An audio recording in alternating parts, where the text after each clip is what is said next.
A good Wednesday morning to you. Welcome into the Nick Craig Show, streaming live this morning on YouTube, Rumble, and X. You can also listen to the podcast 24/7 in your favorite podcast app by searching for the Nick Craig Show or visiting nickcraig.com. And if whatever platform you're listening on, if you don't mind giving us a review or rating, it would be greatly appreciated. We've got a busy show coming up for you this Wednesday. A lot going on at the national level this morning, and we'll dive into the big story of the day, which was Trump's attempt to put a pause on temporary funding, or put a temporary stoppage on funding coming out of the federal government. There's no question about it that we have, at least here in the United States, with our out-of-control spending, we have put ourselves at a serious, serious disadvantage. We have borrowed our way into oblivion, and it is a very, very tough issue to get out of. This is not something that you do with the snap of a finger. This is not something that you magically solve by just, we're going to cut spending a little bit here and there.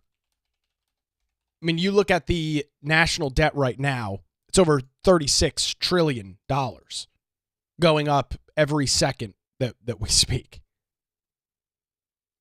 It's completely unsustainable long term. We are currently spending against our grandchildren's grandchildren in terms of money. It's completely impractical. But that's what's going on. And so you've heard over decades now individuals talking about getting government spending back under control because it's a good talking point. And it's a good thing to say. It resonates with the American voters when you say, you know what, we're spending too much money. We've got to get things back in line. It sounds good. And inherently, it's a good thing, right? We would want to get spending back in line. We'd like to get some of this stuff back in check. However, the practicality of that is incredibly complicated. And the issue that we're dealing with right now is there's really no good way to do it. You had an attempt by the Trump administration, reading this story over this morning at the Epoch Times, to put essentially block on grants, loans, and other federal financial assistance programs from the new administration. There was a memo that leaked late in the day on Monday from the Office of Management and Budget Director, Matthew Vaith, he's the one that's in charge of that, to put on hold temporarily this money. And I found this very interesting piece of information in this article. Take a listen to this. Of the $10 trillion that the federal government spent in 2024, now that number, of course, is already beyond the pale. But in the $10 trillion that the federal government spent in the 2024 fiscal year, more than $3 trillion of that was allocated for grants, loans, and other financial assistance. 30%. You've probably heard the acronym before, NGO. Funding of NGOs. That stands for non-government organization or non-governmental organization.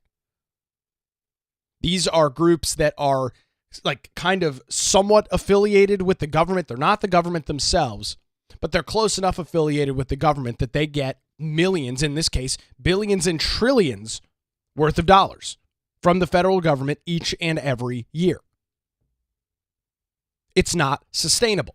Again, we are $36 trillion in debt. So the Trump administration was attempting to put this pause in place effective 5 p.m. last night.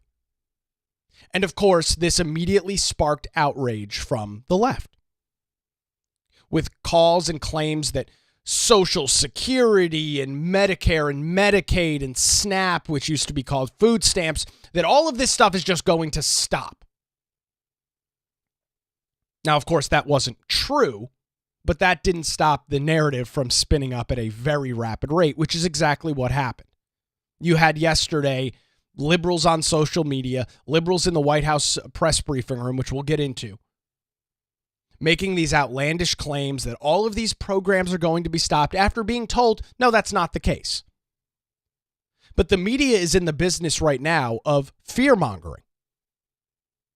Because now that Trump is in the Oval Office, now that Republicans are in control of the House and the Senate, the left is on their back foot. They don't really have anywhere to go but to attack Trump, attack the Republicans, and claim everything that they're doing is, of course, hurting individuals. In this case, the claim is that Medicare, Medicaid, Social Security, government benefits, all of that stuff is being put on pause. Now, that is not true, of course. That's not what we're talking about, but it sounds really good, and that's the whole point. If you're trying to gin up emotion in individuals and gin up outrage, which is what the media essentially does, and that's kind of their core business model, the headline of Trump is taking away your medical benefits sounds really good. That is likely to invoke some sort of major reaction from somebody hearing that. The problem is, it's a lie. The problem is, it's not true. You saw some back and forth exchange with this yesterday in the White House press briefing room. Caroline Leavitt, who had joined me plenty of times back on the old radio show, she's the youngest press secretary in U.S. history. She's 27 years old. She absolutely killed it in the briefing room yesterday, which I found out actually used to be the White House swimming pool. Did you know that the White House used to have a swimming pool? I did not. But the room that is now in the basement of the White House, the press briefing room, used to be the White House swimming pool. Pretty interesting. Kind of explains why it's so narrow. It was a pool at one point. So you had all of these reporters asking the same questions over and over and over and over again about government funding. CNN took a stab at it, of course. They've got nothing better that they need to be doing. So this was the back and forth exchange with Caroline Leavitt and some reporter, some journalist, put that in quotes, some journalist from CNN yesterday. Take a listen to this. Then let me ask you a separate question about the confusion that still exists across the country right now as it relates to the freeze or the pause as it's described. President Trump, of course, ran one of the key policy items was that he was going to lower prices, lower the cost of everything from groceries, as he often said. But in many of the cases, it would seem that some of these moves could raise prices for real Americans on everything from low-income heating, that program, child care programs. Will nothing that the president's doing here in terms of the freeze in these programs raise prices on ordinary Americans? What particular actions are you referring to that I'm would... referring to LHEAP right now. That's the low-income heating program, for example. We can talk about, there's no clarity, so I could refer to a lot of them. We don't know what they are specifically. Can you tell us that LHEAP is not one of those affected? So you're asking a hypothetical based on programs that you can't even identify. No, I just identified. What I can tell you just is to be that clear, since you guys haven't identified, let's do it together just for Americans at home. Medicaid, is that affected? By the way, when he's asking this question, being a smug jerk in the White House press briefing room, there had already been multiple questions that were asked about Medicaid. Is that being paused? Is that being stopped? The answer every single time was no. But because the media is like a rabies-ridden animal, they are foaming at the mouth over Trump. They're foaming at the mouth over the president and the actions that he's taking that I think are pretty popular with the American people. We've just gone through very rough economic times over the last couple of years. Everybody has felt it. Everybody has dealt with it. And so it is a fair response and reaction to ask of your government, why can you not do what we have had to do, which was cut back on our lives? Maybe not take the yearly family vacation because prices were so high. Maybe only going out to dinner once or twice a month instead of 3 or 4 times a month. Those are the kinds of sacrifices that American families have had to make under the previous administration and their out-of-control government spending. And so when we have to make those changes, when we have to change our lifestyle to keep up with the rising costs of goods and services, the rising costs of inflation, high interest rates, I think it's fair to ask the federal government, why don't you do the same thing? We have to live within our means. Now, you, of course, can go out and spend tens of thousands of dollars on credit cards. If that's your prerogative, have at it. Most people probably don't prefer to live that way because it doesn't really put you in a good position long term. But of course, the fear mongering. Well, what about Medicaid? What about the low income oil heating program? Just this smug nature of the media in the White House briefing room yesterday. Take a listen. I gave you a list of examples: Social Security, Medicare, welfare benefits, food stamps that will not be impacted by this federal pause. I can get you the full list after this briefing from the Office of Management and Budget. But I do want to address the cost cutting because that's certainly very important, and cutting the cost of living in this country. President Trump has taken historic action over the past week to do that. He actually signed a memorandum to deliver emergency price relief for American families, which took a number of actions. I can walk you through those. He also repealed many onerous Biden administration regulations. We know over the past 4 years, American households has been essentially taxed $55,000 in regulations from the previous administration. President Trump, with the swipe of his pen, rescinded those, which will ultimately put more money back in the pockets of the American people. So deregulation is a big deal. And then when it comes to energy, I mean, the president signed an executive order to declare a national energy emergency here at home, which is going to make America energy dominant. We know that energy is one of the number one drivers of inflation. And so that's why the president wants to increase our energy supply to bring down costs for Americans. The Trump energy boom is incoming, and Americans can expect that. Great. Phenomenal response. And not falling into the trap that media outlets like CNN are trying to put forward. We have a spending problem. And nobody, you can't sit here with a straight face and tell me otherwise. We have a spending problem. The phrase that you've heard before, we continue to spend like drunken sailors, is a very accurate statement to make. Because that's exactly what's going on. And of course, when the president tries to exert some sort of authority over this, attempts to say, hey, we've got a lot going on here. There's a lot of money being sucked out of the federal government as every second goes by. We need to put a pause on this. We need to just kind of step back for a second and gather our composure. Of course, the response is, oh, well, you're taking away people's benefits. Social Security, Medicare, Medicaid. Again, not true. None of it true. But that doesn't stop the conversation from taking place. Caroline Leavitt also talked about some of the immediate cost-cutting measures that were set to take place through OMB and through DOGE. And the dollar amounts that she's talking about here are absolutely remarkable. Take a listen to this.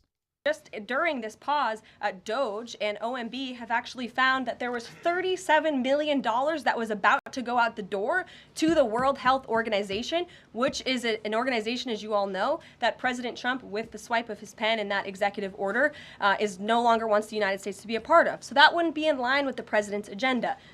DOGE and OMB also found that there was about to be 50 million taxpayer dollars that went out the door to fund condoms in Gaza. That is a preposterous waste of taxpayer money. So that's what this pause is focused on, being good stewards of tax dollars. Don't you love that? $50 million to fund condoms in Gaza? I'm not going to even attempt to try and explain how that makes any sense in any reasonable way, shape, or form. We'll just leave that one on the table for Caroline Leavitt, because there's really nothing that you can say in response to that because of how absurd it sounds. But it perfectly lines up with the kind of nonsense that has gotten us $36 trillion in debt. We have a spending problem. So the Trump administration attempts to do this, and what's the response? Some liberal Democrat judge temporarily blocks the president's plan to freeze federal aid. This came out yesterday afternoon. This was after the press briefing took place at 1 o'clock yesterday afternoon, and this court decision came out a couple of hours after that. So the plan to get a hold of this, the plan to take a step back just for a minute and say, let's look at the full picture here. Let's give us an opportunity to dig into what we're looking at, the kinds of dollars that we're talking about, and find some sort of reasonable path forward to dealing with our out-of-control spending was, of course, blocked by a Democrat judge. Let's get into it. A federal judge temporarily blocked parts of Donald Trump's directive to pause federal loans, grants, and other financial assistance on January the 28th, hours after advocacy groups and who else? Several Democratic state attorney generals filed lawsuits against the administration. Surprise, surprise, surprise. During a Tuesday afternoon hearing in Washington federal court, U.S. District Judge Lauren Alican granted a, quote, brief administrative stay, ordering the Trump administration to refrain from blocking open awards or funds that have been slated for disbursement until at least February the 3rd. That's Monday. The judge made her temporary ruling after hastily scheduling a video conference 1 hour before the freeze was supposed to take effect at 5 p.m. That's when it was supposed to go into effect, 5 o'clock last night. The judge said the ruling will, quote, maintain the status quo. Isn't that exactly the issue? Isn't that the whole point of doing what the Trump administration was attempting to do here? The status quo has gotten us $36 trillion in debt. The status quo is funding condom programs in Gaza.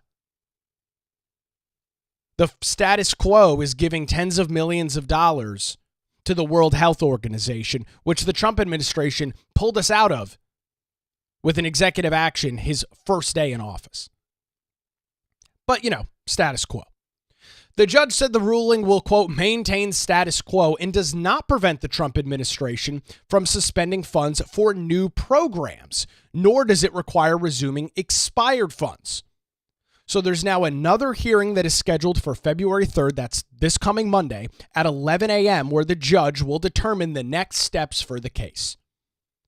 The White House Office of Management and Budget issued a memorandum on Monday directing all federal agencies to pause grants, loans, and other financial assistance while the administration reviewed the programs. The lawsuit was filed by the National Council of Nonprofits because all of these NGOs that suck down millions of dollars worth of your and my taxpayer dollars are getting called out. These groups, like Catholic charities, that are paying to fly illegal immigrants into the United States of America, giving them food, housing, and other sorts of dollars and resources that you and I are paying for, needs to stop. It needs to stop. As a Catholic, the Catholic Charities is a disgrace.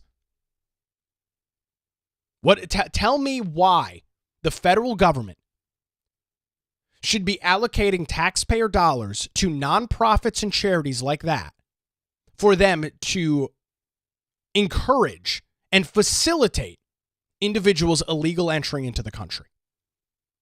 So that's why the lawsuit was filed by the National Council of Nonprofits, the American Public Health Association, Main Street Alliance, and SAGE, as well as a New York LGBTQIAP+LMNOP nonprofit, with advocacy groups arguing that Trump's plan would have a, quote, devastating impact on hundreds of thousands of grant recipients. That's exactly the point. There should be an impact. These groups have been taking advantage of the federal government because nobody has had the balls to call them out.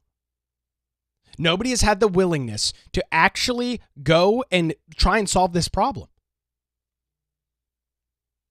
It's constant gaslighting and it's constant, it's just talk. I mean, we hear it all the time from people running for office, folks that are in elected office. We got to get government spending under control. We got to do something about the money that we're spending. Yeah, I know, we've heard it. It's nothing new, it's nothing unique that you're saying, but nobody's actually got the courage to do it except Trump, and then what's the result? Some Democrat judge blocks it. So before the judge granted a temporary restraining order on portions of the freeze, which the plaintiffs were seeking, a group of Democratic state attorney generals led by no one else than New York Attorney General Letitia James announced that they were also planning on suing the Trump administration on Tuesday. So that's the result. So Trump's not allowed to put a temporary stop on something, but a judge is allowed to put a temporary stop on something. By the way, the judge who did this was appointed by Joe Biden. So just to make sure that we're calling balls and strikes here equally, this judge, Lauren Alkan, or whatever her name is, former Solicitor General of the District of Columbia and Joe Biden appointee to the U.S. District Court. So that's what's going on. Judge allowed to temporarily block it to gather more information to figure out the path forward. The Trump administration not allowed to block it. Not allowed to say, hey, this sounds like it could be a little out of control. They're not allowed to do that because of, again, Democrats in blue states and charities and nonprofits that have been taking advantage of the United States for decades might have the spigot turned off. I used to discuss this all the time. Well, not all the time, but anytime budget conversations would come up here locally. And by the way, we'll be digging into the budget discussions here. New Hanover County, the city of Wilmington, the state, our local beach municipalities, Carolina Beach, Curie Beach, Wrightsville, whatever. We'll talk about that as the budget season progresses. I don't believe that government should be in the business of funding nonprofits and charities. And I know that probably comes off pretty harsh to some individuals, but it's not the place of government. And this is not saying that nonprofits and charities don't do really good work, because they do. So they need to find a way to secure that money through the private sector, businesses, private donations. This idea that local, state, and federal governments are in the business of funding these groups is absurd. And it's even more absurd when you look at here in Wilmington, when we've got this huge endowment from the sale of the hospital, yet the city of Wilmington and New Hanover County continue to fund nonprofits at the tune of hundreds of thousands of dollars a year. The question is why? It doesn't make any sense. But again, status quo. This is the way that it's been done. It's not the role of government. I am a strong believer in a narrow scope of government. I'm a strong believer that the government needs to stay in their lane. Do what you need to do as government with things that you've been tasked to accomplish, and stay out of everything else. There is nothing in the United States Constitution that requires the federal government, state government, or local governments to fund nonprofits and other charity organizations. Again, not to say they don't do good work, because many of them do. And if we have budget surpluses, if we've got cash flowing out of our ears, and you want to look at funding some groups, I'm not necessarily opposed to that. But when a county or a city is talking about raising property taxes, which of course is what happens every time budget discussion comes forward, when a county or a city or the federal government is looking at spending more money, and the way they do that is by raising taxes, it's completely unexcusable. It's not the role of government. So you've got this temporary block that's in place. What exactly happens here between now and Monday, I'm going to admit I'm not exactly sure. But it's something that the Trump administration hopefully fights tooth and nail for. And we'll see what this judge does, I guess 11 o'clock next Monday, or this coming Monday. We'll see what she does. And in other cost-saving measures, the Trump administration is offering buyouts to federal employees. We'll talk about that coming up here in just a minute. I want to remind you that you can get access to daily show notes and more by subscribing to The Nick Craig Show on Patreon. It's patreon.com/Nick Craig. You'll also get access to our monthly hangout. That's one of the perks of subscribing at the Patreon. Couple of different tiers available, $5, $10 a month. You can also set a custom amount. If you feel like you're getting some value from the show, I encourage you to head on over there, patreon.com/Nick Craig. Our first monthly hangout is taking place tomorrow night at 7 p.m. There is a link in the Patreon with a Zoom call link. You can click there and check that out, patreon.com/Nick Craig. And I just want to thank all of the individuals that have come on board over the last couple of weeks and supported the program through their financial contributions. It's greatly appreciated over at patreon.com/Nick Craig. Federal government, too big. Federal government, spend too much money. So the Trump administration is offering buyouts to nearly all federal employees. This is a great idea. Federal employees are being offered buyouts under the Trump administration's new Deferred Resignation Initiative, with the Office of Personnel Management, which is OPM, sending emails with a proposal to federal workers, according to Katie Miller, who is a member of the Department of Government Efficiency. Doge! Would you look at that? Miller wrote in a post on X yesterday, quote, "This email is being sent to more than 2 million federal employees." A memo from OPM that was circulated yesterday in the agency aligns with reporting from Axios that was cited by Miller. It provides more details about the Deferred Resignation Initiative, though it does not provide any details about timing and the scope of the email containing the proposal that is being circulated to workers. The OPM memo indicates that the voluntary program is being offered to all full-time federal employees, with the exception of personnel in the military, the United States Postal Service, immigration enforcement, as well as national security or any position specifically excluded by the employing agency. The memo states, quote, "Deferred resignation exempts those employees who choose it from return to office requirements," noting also that employees who accept deferred resignation should have their duties reassigned or eliminated promptly and be placed on administrative leave until September the 30th. So you're getting like an 8-month essential buyout with this contract. In that time, employees will continue to accrue retirement benefits during the deferred resignation period, while those who miss the February the 6th deadline to submit their resignations due to factors like being on leave may be granted an extension. Employees will also be allowed to accelerate their resignation date earlier than September the 30th, but no extensions past that date will be permitted. The buyout proposal has drawn criticism from the American Federation of Government Employees, AFGE, which is the largest union representing federal employees. The president of that organization said in a statement yesterday, quote, "The number of civil servants hasn't meaningfully changed since the 1970s, but there are more Americans than ever who rely on government services. Purging the federal government of dedicated career civil servants will have a vast, unintended consequence that will cause chaos for Americans who depend on functioning federal government." This statement is so beyond tone deaf. The exact issue that we're trying to solve is career civil servants. There is nothing wrong with being a civil servant, obviously. There is nothing wrong with doing that for a career.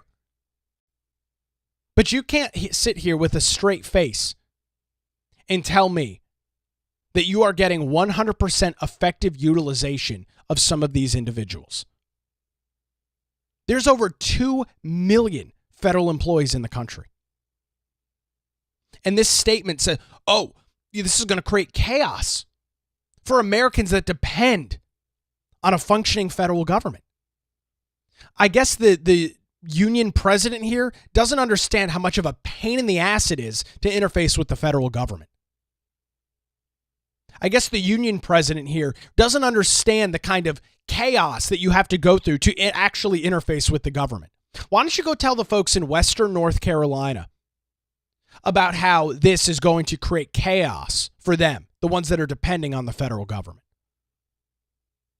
Why don't you tell the individuals that will spend tens of hours on the phone with the IRS over the next couple of months, getting transferred back and forth to different IRS agents that can't help them with their issue as they're trying to file their federal tax returns? It's absurd. The federal government doesn't work efficiently. The federal government does not work effectively for the people in which they're supposed to serve. Hint, hint, you and I. The federal government is bloated beyond belief. It does not provide good core services to the people that it's supposed to. And I can promise you this. Interfacing, for the most part, interfacing with the federal government is an awful experience. It's an absolutely awful experience. Which is why when you'll hear me talk with elected officials, specifically those in Congress, whether it be Senator Ted Budd or Congressman and David Rouser, they always talk about reaching out to their office when you have issues with the federal government, like a passport, like Social Security benefits, like issues with military retirement, issues with the VA. Why are members of Congress having to promote reaching out to your elected officials to interface with the federal government? Because apparently these federal government, these federal workers, these federal agencies are already doing their job, right? I mean, that's what it reads here. Purging the federal government of dedicated career civil servants will have vast unintended consequences that will cause chaos for Americans who depend on a functioning federal government. Again, newsflash, the federal government doesn't function very well. The president of the American Federation of Government Employees went on to say, this offer should not be viewed as voluntary. Between the flurry of anti-worker executive orders and policies, it is clear that the Trump administration's goal is to turn the federal government into a toxic environment where workers cannot stay even if they want to. Well, I think if you're somebody that is working hard and doing your job, there's plenty of place for you within the federal government. If you're somebody that has been working remote for the last 3 years, not really doing a whole hell of a lot of everything and don't want to show back up to the office, there's not a role in the federal government for you. Sorry. The buyout proposal appears to be part of an administrative effort to bring federal workers back into the office, as directed by President Donald Trump's order on January the 20th, in which he called on agency heads to terminate remote working arrangements with limited exceptions. The memorandum reads, quote, heads of all government departments and agencies in the executive branch of the government shall, as soon as practical, take all necessary steps to terminate remote work arrangements and require employees to return to work in person at their respective duty stations on a full-time basis, provided that the department and the agency heads shall make exceptions as they deem necessary. This is something that you are seeing in private business as well. This is not anything new. There's been a huge push over the last couple of years for major companies to demand that their workers come back to the office. And so the question you're probably asking yourself is why? Why is it that major entities like Amazon are requesting that their workers come back to the office? I think the answer is pretty clear. They have seen a dip in productivity. Now, I am fortunate enough to work from home. I know plenty of other individuals that work from home. There's nothing wrong with remote work. But the individuals that we're talking about were not hired to work remotely. These individuals were hired to be full-time in-office individuals. COVID-19 turned all of that upside down, but we're well past that. It's January 29th, 2025. We're well past, I can't go to the office because of COVID-19. I'm going to, magically explode if somebody coughs on me. This stuff needs to change. And it's not just in government, you're seeing it in private business as well. So essentially, the Trump administration is offering individuals 8 months of severance for all intents and purposes if they take part in this deferred resignation initiative that is being brought forward. These individuals will receive pay until the end of September. And the deadline for this is February the 6th, so next Thursday, for individuals to say, yep, I'm okay with this. You get your 8 months of essential severance. You continue to accrue retirement. And then at that point, at the end of September, you're done. You're retired. You're done with working in the federal government. Why is that a bad thing? I don't know. Why is that so controversial? I have no idea. It's a voluntary program. And then again, what's the attempt? To produce productivity and to save money. Two things that the federal government struggles with at a major level. They're not efficient. They're not quick with what they do. And they spend a lot of money to accomplish the task. Because there's 18 people in one office doing the job that is very simple for one person to do. But because they're federal employees, because it is damn near impossible to lose a federal job, these positions continue in perpetuity until these individuals actually retire. Trump is attempting to speed some of that up. We'll see if folks take place in it. Kind of unknown. Yesterday at the White House press briefing, there was some pretty major news in regards to who will have access to the press briefing room. We'll have details on that coming up. Plus, Stephen Miller in a back-and-forth exchange on CNN with Jake Tapper. We all know and love Jake Tapper, very fair journalist over at the Cable News Network. We'll get into some of those clips as well coming up. You're listening to The Nick Craig Show, streaming live this morning on YouTube, Rumble, and X.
And welcome back to the Nick Craig Show, streaming live this morning on YouTube, Rumble, and X. Good Wednesday morning to you. Don't forget to give me a follow over on X at Nicholas M. Craig. Coming up a little bit later on this afternoon, we'll be live back at 2 o'clock. The North Carolina House is set to have a committee hearing on Helene recovery.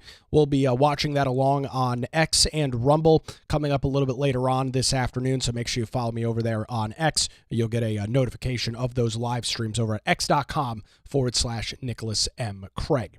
All right, so back to a busy day in news today, really yesterday, as we had the first briefing for the new administration. Karoline Leavitt, who was very close with the Trump campaign, was a huge surrogate out appearing on cable news networks all over the place during the campaign, has risen to the level of press secretary. She's the youngest press secretary in U.S. history. And we are, of course, in the changing times of a media landscape. I talked about this a little bit yesterday morning. If you missed that, go back and check out yesterday's podcast. And so with that changing in media, with the big change in how individuals are consuming content via podcasts and live streams and things of that nature, the White House is set to make some major changes to the White House press briefing room. Take a listen from yesterday. And in keeping with this revolutionary media approach that President Trump deployed during the campaign, the Trump White House will speak to all media outlets and personalities, not just the legacy media who are seated in this room. Because according to recent polling from Gallup, Americans' trust in mass media has fallen to a record low. Millions of Americans, especially young people, have turned from traditional television outlets and newspapers to consume their news from podcasts, blogs, social media, and other independent outlets. It's essential to our team that we share President Trump's message everywhere and adapt this White House to the new media landscape in 2025. To do this, I am excited to announce the following changes will be made to this historic James S. Brady briefing room, where Mr. Brady's legacy will endure. This White House believes strongly in the First Amendment, so it's why our team will work diligently to restore the press passes of the 440 journalists whose passes were wrongly revoked by the previous administration. We're also opening up this briefing room to new media voices who produce news-related content and whose outlet is not already represented by one of the seats in this room. We welcome independent journalists, podcasters, social media influencers, and content creators to apply for credentials to cover this White House. And you can apply now on our new website, whitehouse.gov/new media. Starting today, this seat in the front of the room, which is usually occupied by the press secretary's staff, will be called the new media seat. My team will review the applications and give credentials to new media applicants who meet our criteria and pass United States Secret Service requirements to enter the White House complex. So in light of these announcements, our first questions for today's briefing will go to these new media members whose outlets, despite being some of the most viewed news websites in the country, have not been given seats in this room. So yeah, right. Trump is hiding from the American people, right? His administration's not transparent enough. He's not doing enough to get out in front of the American people. He's such a shady guy that he has to hide everything that he does, right? These are some of the constant tropes from the left. Not only has Trump spoken more with media outlets and spoken to the press more than Joe Biden did over his entire term, but now you've got you will have in the press briefing room new media outlets, as Karoline Leavitt mentioned, podcasts, blogs, individuals that are not affiliated with a major news network. So, of course, they don't have access and in the past have not had access to press credentials. That's changing. To me, that's a great change. Because contrary to what major media outlets would want you to believe, they're losing in popularity. We went over some of the cable news ratings yesterday on the show. The struggling and failing viewership of outlets like CNN. Now, of course, the indication here is not that all of these legacy media outlets are going to be kicked out of the room. It's that there will be a couple of seats in the front of the press briefing room in which these media outlets, blogs, podcasts, content creators that have tens of millions of followers that reach more individuals in an afternoon than CNN does in an entire 24/7 news cycle. Those individuals will be allowed into the White House press briefing room and will get to ask questions of the press secretary. We are in uncharted times in terms of media. Things are happening at a rapid rate.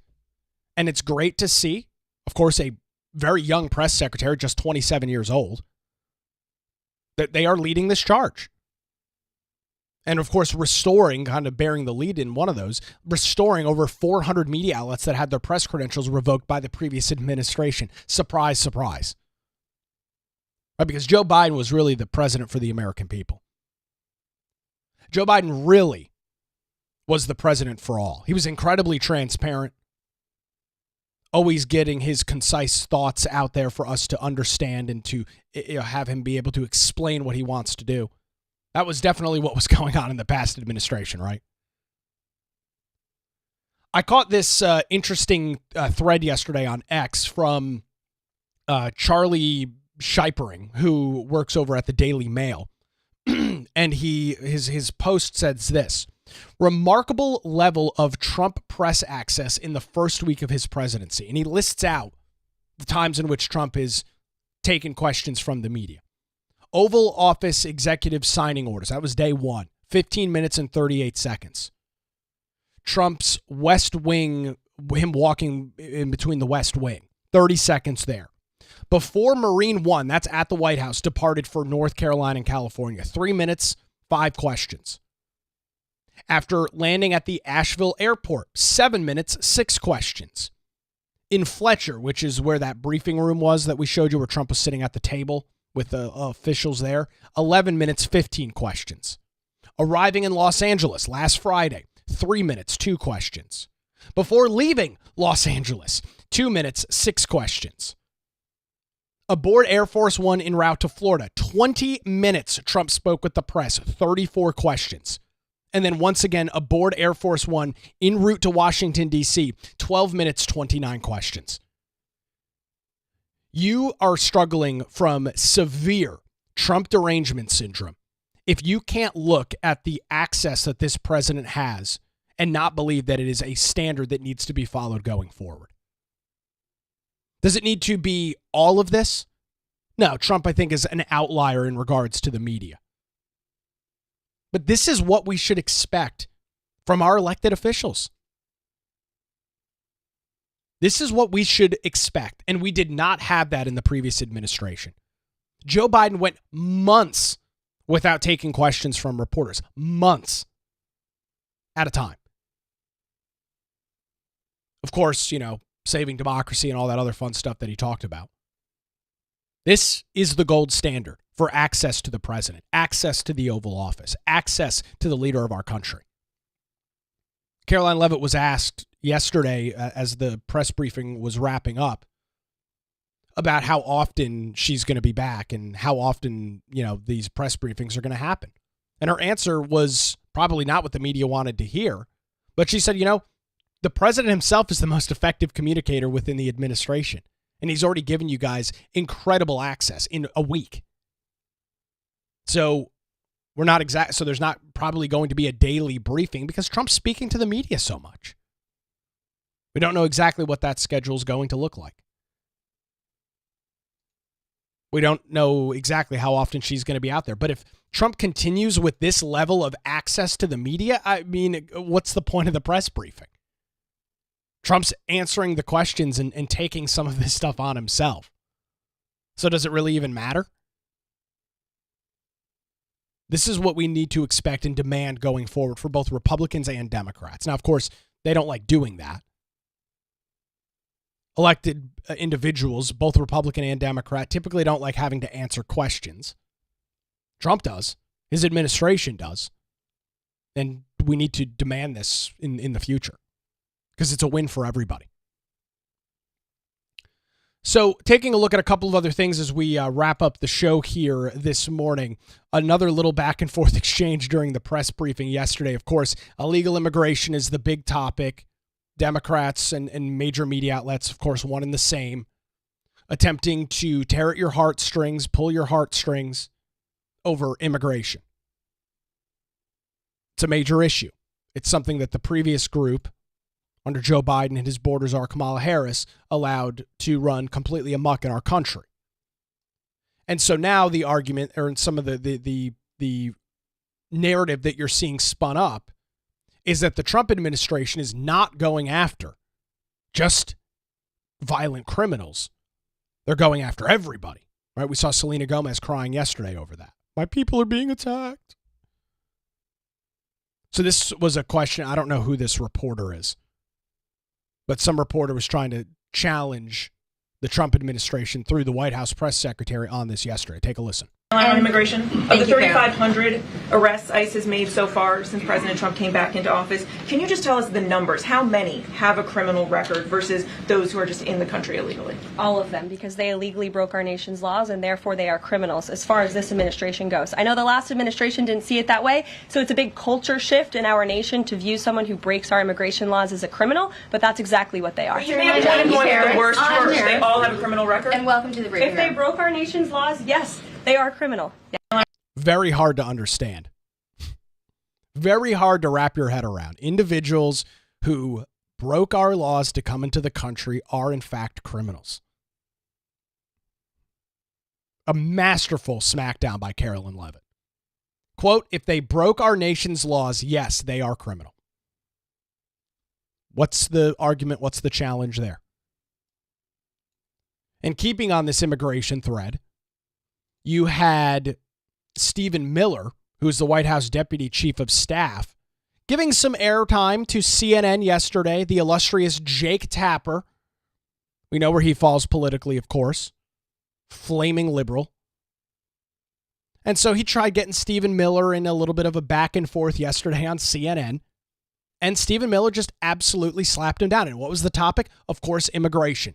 As I mentioned yesterday, so disingenuous from these media outlets that ignored the issue of immigration for years under the Biden administration. All of a sudden, they care about it so much that it is completely taken over the media landscape. Take a listen to this. A question because one of the reasons that President Trump got elected, according to President Trump in an interview, I think it was with Kristen Welker of NBC, was because of grocery prices. Not the only reason, but a reason, high prices, inflation, especially at the grocery.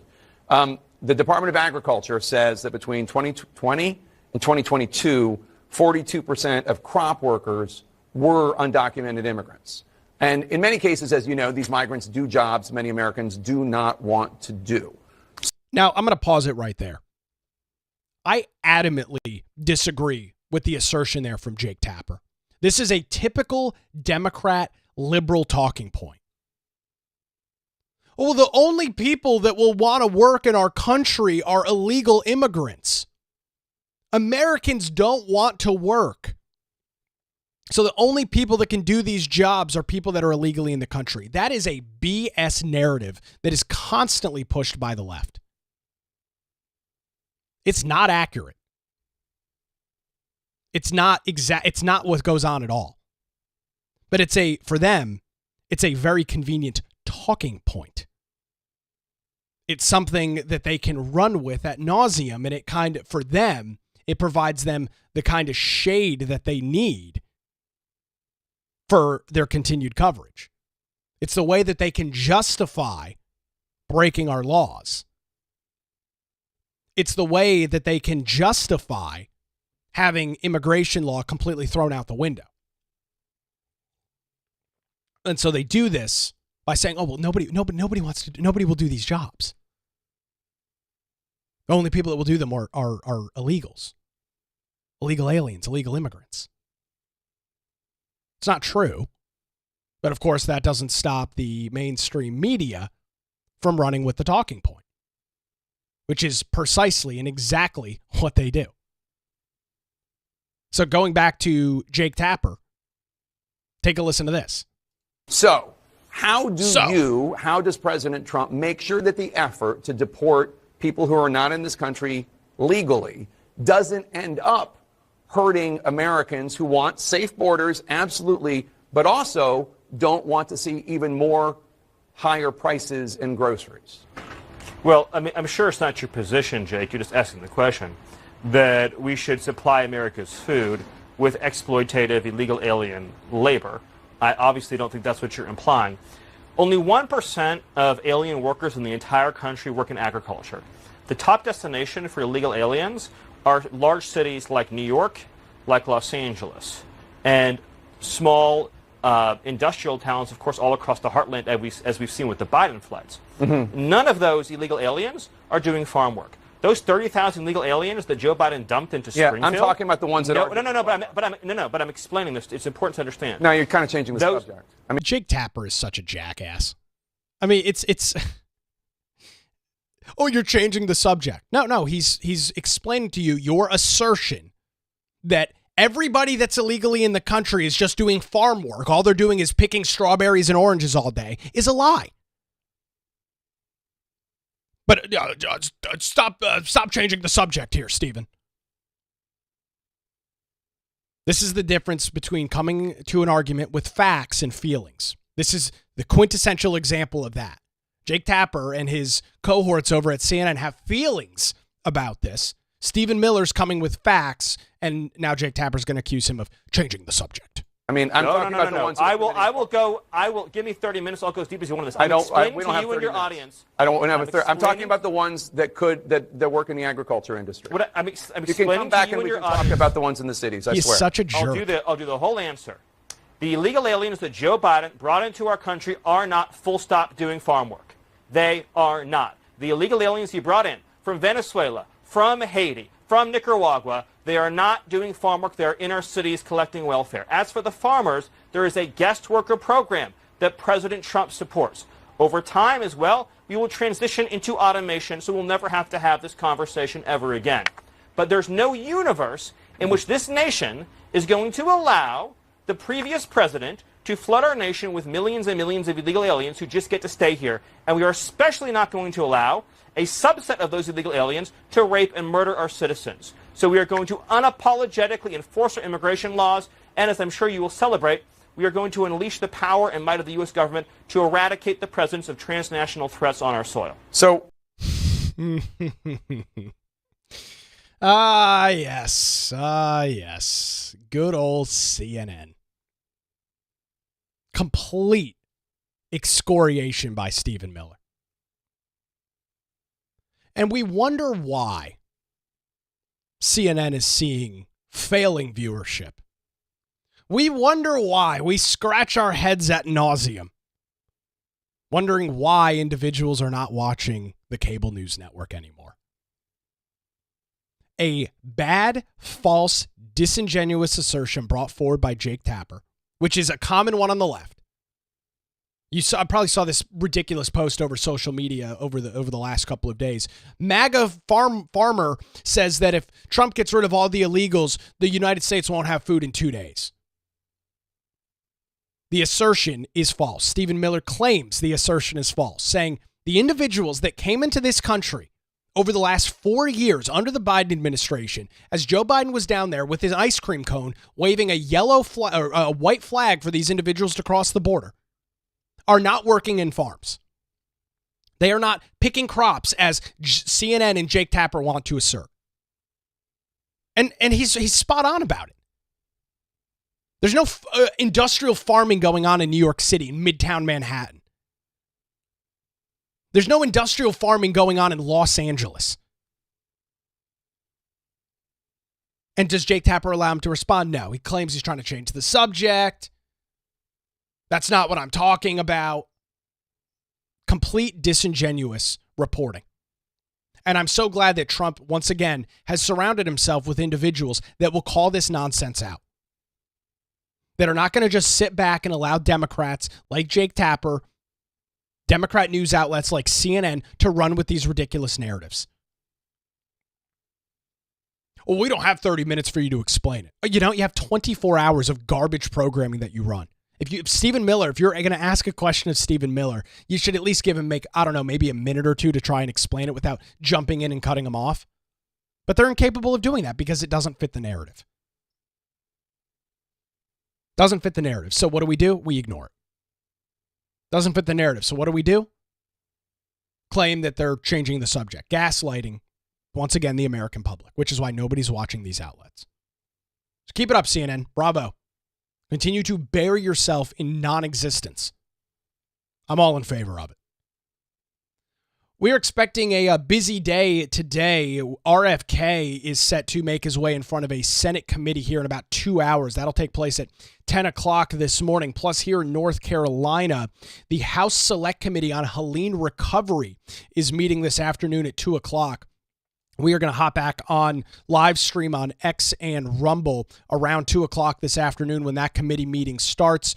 I'll bring you the committee meeting in its entirety and jump in here or there. We'll be doing that over on our X account and over on Rumble as well. So if you're not following on X at Nicholas M. Craig or Rumble, rumble.com/Nick Craig, the Nick Craig Show, make sure that you are following over there. The General Assembly also is back in Raleigh today, so we'll see what comes of the House and the Senate both convening at noon. We'll bring you details on that coming up tomorrow, plus likely a whole bunch of clips from the RFK hearing. One of those expected today, another one of those expected tomorrow.